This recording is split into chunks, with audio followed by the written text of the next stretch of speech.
year, the U.S. President Barack Obama decided to change his country's space program. Russia will be the only nation able to send people into space next year. RT's Ganesh Chikan found out what the loss meant for Americans.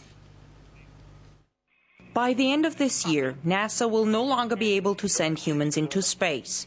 According to Obama's plan, responsibility will go to private companies, which are expected to come up with cheaper ways to ferry astronauts to low Earth orbit. They know that they have a big step to take if they're thinking about putting humans into space, and that's going to take the next phase of their development. So I have faith. How many years? Oh gosh, I couldn't even estimate exactly. No one can say for sure when the private American companies will come up with a new spaceship.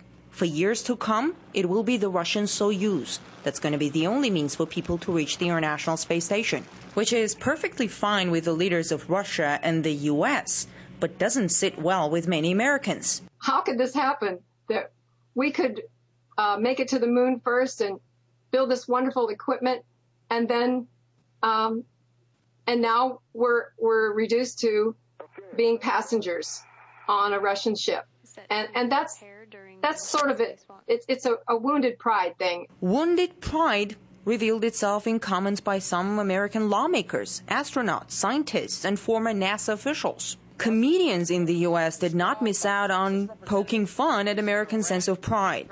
So we pony up the cash, then have to ride on the hump in the back seat while the Ruskies take the wheel?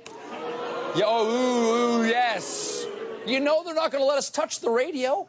They won't let us eat snacks or stop to use the bathroom. Should have gone before we left. Use catheter.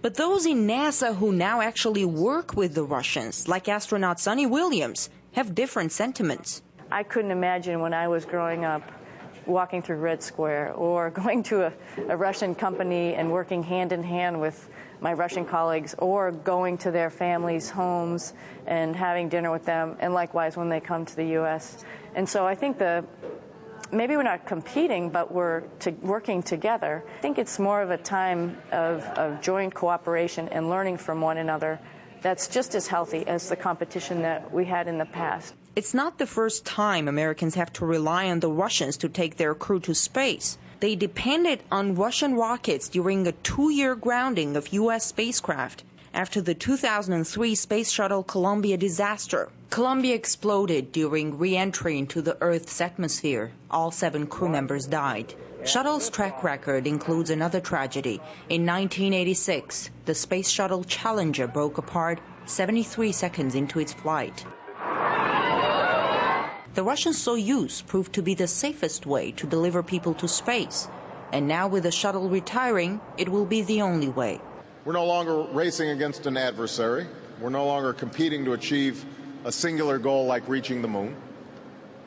In fact, what was once a global competition has long since become a global collaboration. The leaders of both Russia and the U.S. are saying space is no longer a place for competition. It's now a ground for cooperation. But the question remains, is everyone here in the U.S. ready to fully accept it? I'm Ganesh Chikan, RT, Washington, D.C.